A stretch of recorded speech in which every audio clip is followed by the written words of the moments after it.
Hello everyone, this is Satanick here. We are back once again with the solution of today's position of the day. The diagram is there on your screens for you to see. If you haven't tried it already, then pause your video right here and give it a go. It is white to move and mate in 3 in this position. It's a complex position, but give yourself some time and try to understand the role of all the pieces on the board. Okay, I hope you gave it a good think. In such complex positions, what I do is I start by looking at the pieces controlling the field of the black king. So for instance here, this rook on a8 controls c8 and d8. This king on b5 controls c6. This bishop c7 and e7. This knight on g7 controls e8 and e6. And finally, this pawn on e5 controls d6. So all these pieces that we have just marked are already preoccupied in restricting the black king, which makes it almost clear that the key move should be made by either this queen on f1 or this knight on f4. Okay, so let's start by looking at the prospect of this knight on f4 first. It seems to have two good moves. One is knight to e6 and the other is knight to d5. Let's check them one by one.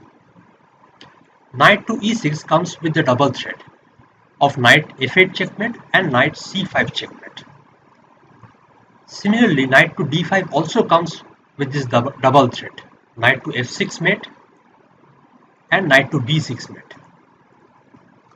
But unfortunately, both these moves have refutations. Knight to e6 is refuted by bishop b4 that controls these two squares where mate is threatened.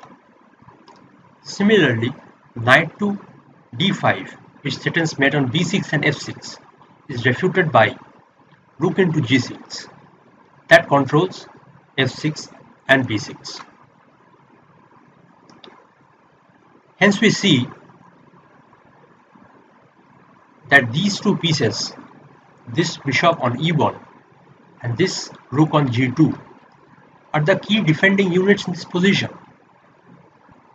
Therefore, we have to somehow come up with a way to deflect or decoy them from their optimal positions. What do you think is the most natural move to do that? Pause your video and give it a think. Yes, I hope you are able to spot it. The key move is queen to f2. Yes, it's a queen sacrifice. Not the most obvious move, but the only move that unsettles these two key defending units on e1 and g2. The threat is of course queen to d4 checkmate. Now let's see what happens if black captures the queen. If black captures the queen with the bishop, for instance, then white goes knight to e6, threatening knight to f8 mate and knight to c5 mate. And now we see that this black bishop on f2 is not equipped anymore to defend against both this threat.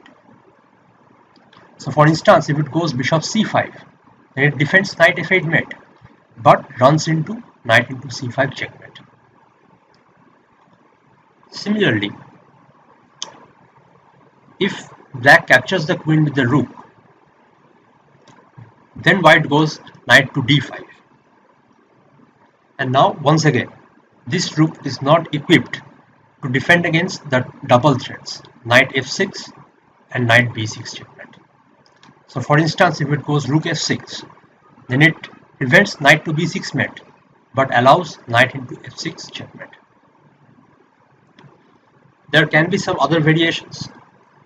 Black can go bishop c3 and defend against queen d4 checkmate, but this allows e6 check.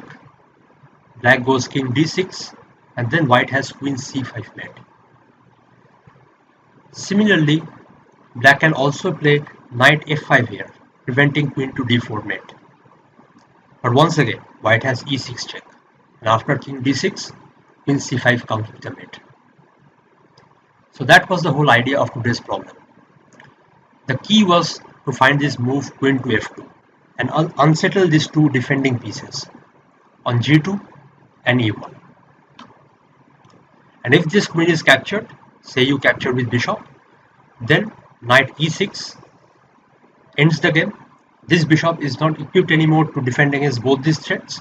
Similarly, if the queen is captured with the rook, then comes knight to d5, and this rook is not equipped anymore to defend against both these threats, knight to f6 and knight to b6.